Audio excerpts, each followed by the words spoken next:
Ai, liberdade. Essa foi a promessa que as empresas te venderam com o home office, contando que você cumprisse com todas as suas tarefas, não importava como e onde você trabalha. Mas e se essa liberdade for, na verdade, a maior vigilância que você já experimentou? E que, na verdade, você apenas trocou aquele chefe chato do escritório por uma versão invisível e agora bem mais controladora. Bem-vindo à era do home office sobre vigilância, onde cada clique, pausa, movimento é rastreado por uma inteligência artificial que dita as novas leis de trabalho. E o caso do Itaú, que viralizou nos últimos dias? Bom, isso é só a ponta de um iceberg gigante que esconde uma indústria bilionária que decide como você deve trabalhar. E no vídeo de hoje, você vai descobrir o que está por trás da sua tela. Em um mundo que se reinventa tecnologicamente todos os dias, o trabalho também busca uma nova forma de existir. E o home office, que antes era uma exceção, nos últimos anos se tornou a regra para muitos. Mas será que essa revolução é realmente tão benéfica quanto parece? Ou estamos diante de uma cortina de fumaça onde interesses ocultos ditam as regras do jogo? A verdade é que por trás do trabalho remoto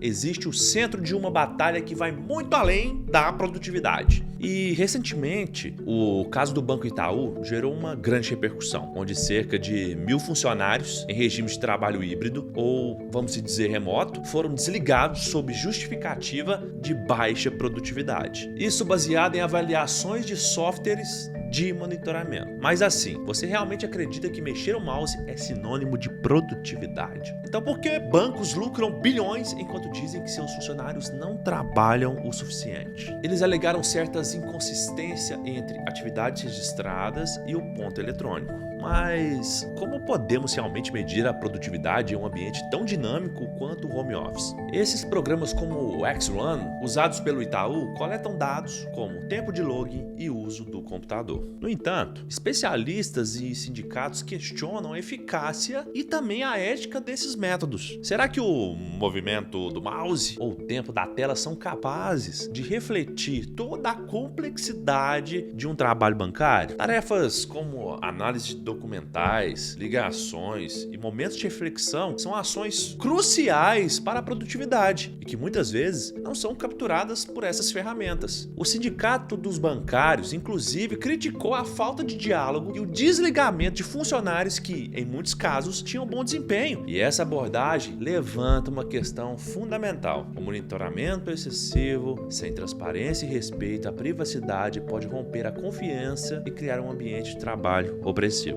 transformando a busca por eficiência em um pretexto para cortes de pessoal. Por falar em ambiente de trabalho, quantas vezes a tão propaganda cultura da empresa não passa de uma fachada para cobrança excessiva? E a necessidade de puxar um saco do chefe, a verdade é dura, mas muitos gerentes não lideram, apenas controlam. E, em muitos casos, essa cultura presencial acaba apenas fomentando a ascensão de gerentes despreparados que mais atrapalham do que ajudam suas equipes, focando em controle e não em resultado. A verdade é que a produtividade não tem ligação com o espaço físico, mas sim a autonomia, ao foco e a capacidade de entrega individual ou em equipe. É importante também reconhecer que nem todas as pessoas se adaptam facilmente ao home office. No entanto, a incapacidade de alguns em se adaptar não pode ser usada como justificativa para desqualificar um modelo que se provou eficaz para a maioria. E aqui voltamos à crítica da cultura da empresa. Muitas vezes, essa cultura é construída em torno de rituais presenciais que pouco contribuem para a produtividade real. Reuniões intermináveis, a necessidade de estar presente, mesmo sem ter tarefas claras, é em detrimento dos resultados. Esses são exemplos de práticas que o home office expõe e, em muitos casos, elimina. Toda essa rigidez cultural que impede a flexibilidade e a autonomia é também um terreno fértil para o surgimento de gerentes que se sentem ameaçados pela ausência de controle físico. São esses gerentes que muitas vezes atrapalham o fluxo de trabalho, tiram exigências de demandas de última hora, propondo desvio de função e eliminando benefícios. Com esses microgerenciamentos, eles desmotivam suas equipes, transformando o ambiente em trabalho em um palco para a vaidade, ao invés de um espaço para a inovação. O home office, ao contrário, exige e fomenta uma liderança baseada na confiança, na comunicação clara e na gestão por resultados, onde o foco está na entrega e não na vigilância. Um exemplo notável dessa visão vem do Diego Barreto, o CEO do iFood.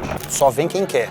Tá. Então a gente não tem a obrigação de Não tem ver. o dia assim que o gestor fala assim, não, cara, é um negócio híbrido, então vem o dia... Não, a gente não acredita nisso, cara. Tá.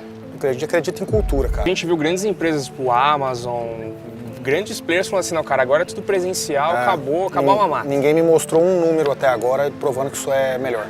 Você acha que isso é conversa? Não, eu só não vi um número. Então, assim, é que é muito fácil eu te convencer com base na retórica. Sim. Ah, é melhor, as pessoas ficam aqui, você vê, você não sei o quê. Cadê o número? Me mostra que a produtividade é melhor. Minha empresa nunca cresceu tanto, nunca inovou tanto, como nos últimos 3 anos. 3 anos de trabalho remoto. Animal. Então, o meu número...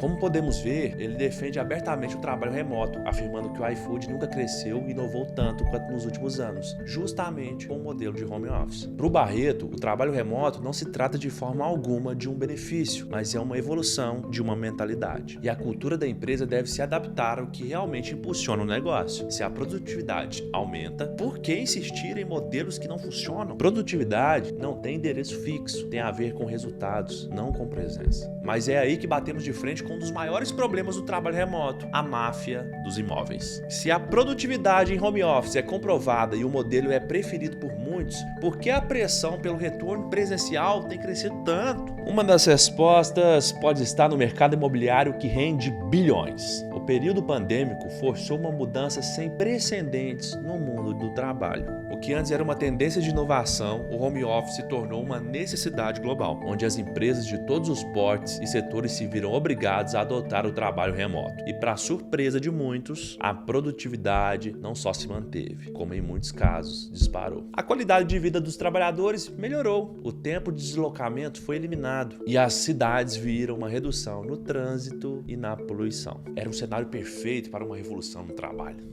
No entanto, essa revolução não agradou a todos. O setor imobiliário comercial, sempre acostumado a lucrar com aluguéis de escritórios caros em grandes centros urbanos, viu seus investimentos despencarem. E olha, não é difícil encontrar anúncios de prédios com valores mensais exorbitantes. São poucos metros quadrados por 75 mil por mês em uma área nobre, distante, com restaurantes caros, mas claro, perfeito para manter a cultura.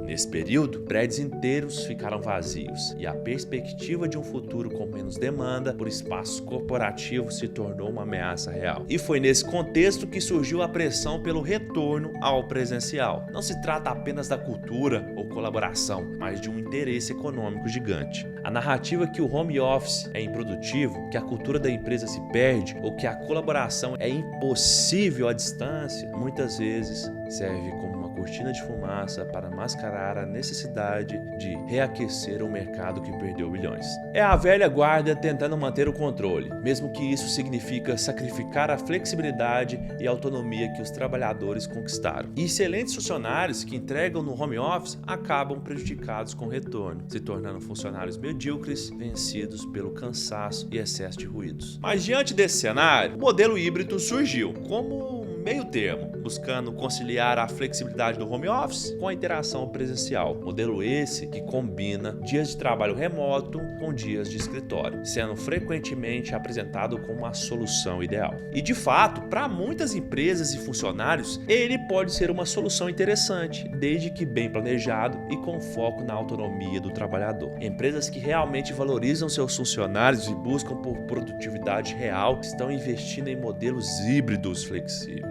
oferecendo suporte e infraestrutura para que o trabalho possa ser realizado de forma eficiente, independentemente do ambiente. A chave está na confiança e na gestão por resultados, e não no controle e na vigilância. Se o objetivo é produtividade real, o caminho é liberdade com responsabilidade, não controle de vida e tempo disfarçado. O home office não é só uma resposta de um tempo ruim que vivemos alguns anos atrás. O modelo já se provou uma realidade que transformou a forma como encaramos o trabalho. O caso Itaú nos mostra a importância de questionar as narrativas usadas pelas grandes empresas e de buscar a verdade por trás dessas decisões. Já passou da hora de repensar o futuro do trabalho, onde a confiança e a valorização do bom funcionário fica em primeiro plano, eliminando quem não se encaixa. Pessoal, muito obrigado por assistirem. Não esqueçam de deixar o like, fazer o seu comentário sobre o que você acha do home office e como as empresas têm lidado com ele. Compartilhe esse vídeo com quem você conhece e quem tem opiniões positivas e também negativas sobre o modelo de trabalho. E lembre-se, empresários, produtividade não se mede em cliques,